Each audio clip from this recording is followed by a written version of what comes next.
Friends, ఈ video నచ్చినట్లయితే like చేయండి, సబ్స్క్రైబ్ చేయండి. యువరాజ్ ఇంటికి రావడంతో ధాత్రి, కేదార్లు జేడి, కేడి గెటప్లు వేసుకొని ఇంటికి వచ్చేస్తారు.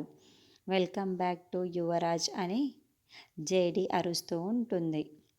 అప్పుడు కౌశికి వాళ్ళని లోపలికి రానివ్వకుండా, ఎంత ధైర్యం ఉంటే మీరిద్దరూ మళ్ళీ నా ఇంటికే వస్తారా అని కౌశికి జేడీకి కేడీని నిలదీస్తూ ఉంటుంది. చూడండి కౌశికి గారు, నేనేమి మీకోసం రావటం లేదు. అయినా మాకేం పని లేదా? మీ ఇంటికి మాటి మాటికి రావడం కోసం నేను యువరాజ్ కోసం వచ్చాను. యువరాజ్ని అరెస్టు చేసి తీసుకొని వెళ్ళడానికి వచ్చాను అని జేడీ చెప్తుంది. అసలు మా తమ్ముడు ఏ తప్పు చేయలేదు, అటువంటి తమ్ముడిని ఎందుకు అరెస్టు చేస్తున్నారు అని కౌశికి నిలదీస్తూ ఉంటుంది. అవునా, యువరాజ్ ఏ తప్పు చేయలేదా?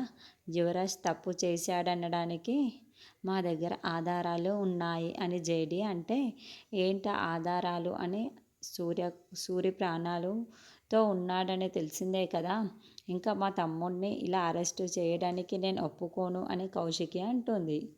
ఒక్కసారిగా టీవీ ఆన్ చేసి చూడండి అని జేడీ చెప్తుంది. అప్పుడు టీవీ ఆన్ చేయడంతో సూరి మామ మీడియా ముందు మాట్లాడుతూ ఉంటాడు. వజ్రపాటి యువరాజ్ నా మీద కక్ష కట్టి నా ప్రాణాలు తీయడానికి ప్రయత్నిస్తున్నాడు. ఆల్రెడీ ఒకసారి నా ప్రాణాలు తీయడానికి ప్రయత్నించాడు, మళ్ళీ కూడా నా ప్రాణాలు తీయడానికి ప్రయత్నిస్తూ ఉన్నాడు. వజ్రపాటి యువరాజ్ దగ్గర నుండి నన్ను కాపాడండి, నాకు ప్రాణహాని ఉంది అని మీడియా ముందుకు వచ్చి పోలీసుల్ని వేడుకుంటూ ఉన్నట్టు మొత్తం టీవీలో బ్రేకింగ్ న్యూస్ వస్తూ ఉంటుంది. ఎప్పటికైనా అర్థమయ్యిందా కౌశికి గారు, నేను యువరాజ్ని ఎందుకు అరెస్ట్ చేయడానికి వచ్చానా టీవీలో బ్రేకింగ్ న్యూస్ వస్తూ ఉంటుంది. ఇప్పటికైనా అర్థమైందా కౌశికి గారు, నేను యువరాజ్ని ఎందుకు అరెస్ట్ చేయడానికి వచ్చాను అని జేడీ అంటుంది. అయినా సరే నువ్వు మా యువరాజ్ని అరెస్ట్ చేసి తీసుకొని వెళ్ళడానికి వెళ్ళలేదు అని కౌశికి అంటుంది. అవును, మేమందరం అడ్డుపడతాము, మీరు తీసుకువెళ్ళడానికి వీల్లేదు అని నిషి, వైజయంతి, కమలాకర్ అందరూ అంటారు. మీరందరూ ఇంతమంది అడ్డు వచ్చినా సరే మీ అందరినీ కూడా అరెస్టు చేసి మరి యువరాజ్ని తీసుకువెళ్తాను అని జేడీ అంటుంది. అవునా, అరెస్టు చేస్తావా?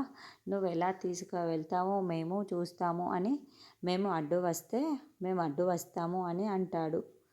మీరు ఎలా అడ్డు వస్తారో చూపించు కమలాకర్ అని, నేను చేయాల్సిందే నేను చేస్తాను అని జేడీ కమలాకర్ దగ్గరికి వచ్చి మరీ వార్నింగ్ ఇస్తూ ఉంటుంది.